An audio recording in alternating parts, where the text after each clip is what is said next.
Hi guys, welcome back. I am here to show you part 2 of the last video. The last video we went through a magazine together and cut out a whole bunch of different images that I liked, and now I thought I would show you how I use the images that I cut out of magazines. So I thought I would do a journal spread today, using mostly the images that we cut out from those magazines as our main decorative items. So I am now just trimming around the edges of some of the pictures, because when I'm cutting out of magazines I cut quite roughly. Here, unfortunately, last night I'd left my glue stick lid off and it was so thick and the glue was just coming off so chunky. It was awful, and you'll see me struggle with it more probably throughout this video. Honestly, it was terrible. Again, cutting around the edges nicer because it was very roughly cut out of the magazine. Trying to figure out how I want to place everything. So that piece that I'm gluing down now, that strip, was a piece of carpet that someone had in their house in a home magazine, and I just thought the carpet was so interesting. So I'm gluing that down as just a collagey, interesting paper at the bottom. I am decided to add this piece onto some white copy paper, just because I thought it needed to pop a little bit more, and I decided I would place it down where I've popped it there because I got a bit of gunky glue on my image. So I thought I would cover that up by adding a interesting piece over the top. So this is basically what the spread's going to look like, what you could see there. I don't end up using those words, the butterfly. I end up just doing my journaling in that spot, but basically what you see is how the layout kind of turns out with a bit more. So here I'm just adding some double-sided tape, and I had a bit of an interesting experience with that double-sided tape too, because I ended up somehow ripping off like 2 layers, and when I was peeling it off I realised, hey, there's another layer, and so I had to peel again. I don't know, it was really confusing. The tape just ended up being 2 layers of tape all the time. I don't know how that happened. Then I realised I had put that down too low, so because I couldn't fit the other picture on there, so I had to peel that off and go up a little higher, and that was perfect. That was right where I wanted it. That looked much better. Now I decided I needed to add a wee bit of some scrap paper underneath, just to add some more layers. I am a big time layering person, so I knew that I needed to add a few more layers of interesting paper underneath those images, just to make the page feel a little bit more tied together.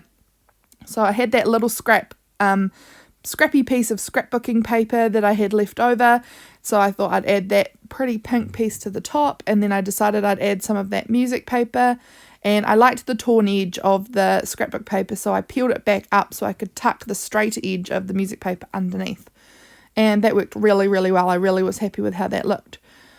Down in this corner, I knew I kind of wanted something a bit pinky, reddy down in that corner, and none of those scraps were just quite doing it for me. So I realised the paper I had inside my plastic page protector that I use as a glue mat was pretty perfect. I had watercoloured those hearts on there, and so I just thought, I'll tear a piece off of that. Added my double-sided tape to the corner, and stuck it down, and it worked really well. I really liked those little hearts peeking through, and it's just an extra piece of my art. Added to my journal. I really liked it. So now I'm going to go ahead and glue down those beautiful pieces from the magazine. I particularly love this piece because it's such a textured, well, it's a flat magazine image, but it looks so textured and it really adds interest to the page. I actually love using art pieces that are in magazines in my journals. They look so good. I just trimmed the edge of the butterfly off there because I feel like it makes the page feel a bit more pulled together when things are a little overlapped.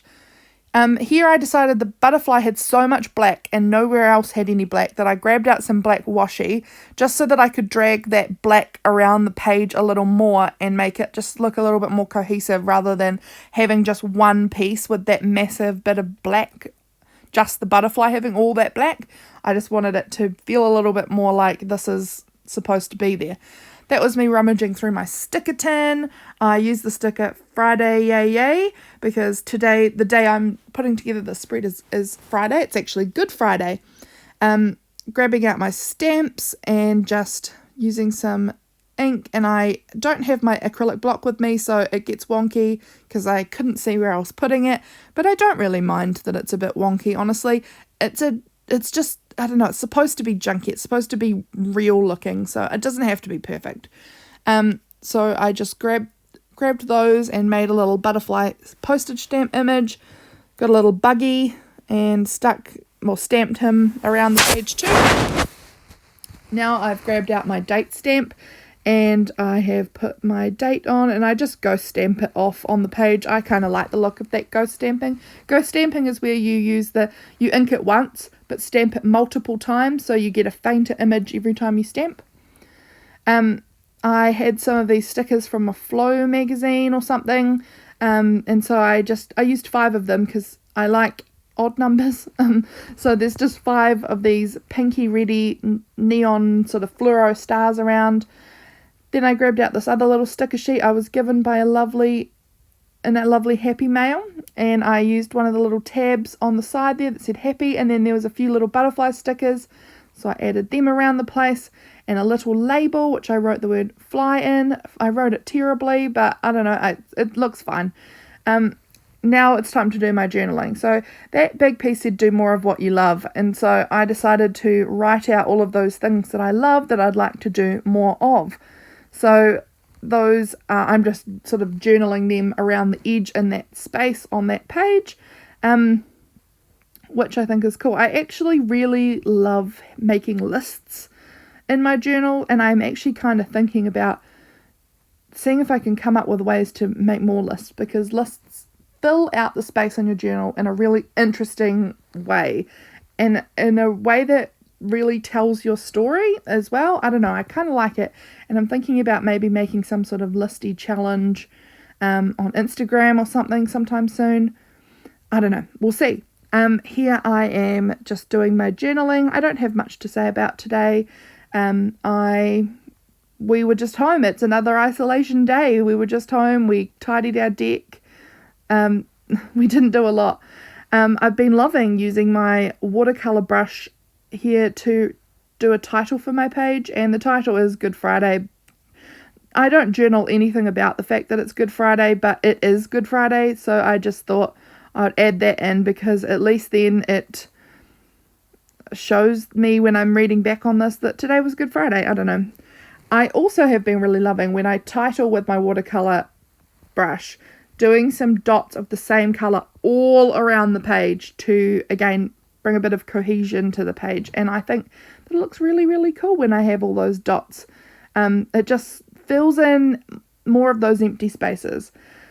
So it is the end now, guys. I hope you enjoyed this video and really learnt about how I use magazine images to make my journaling spreads. Hope you enjoyed it. I'll see you in my next video. Bye!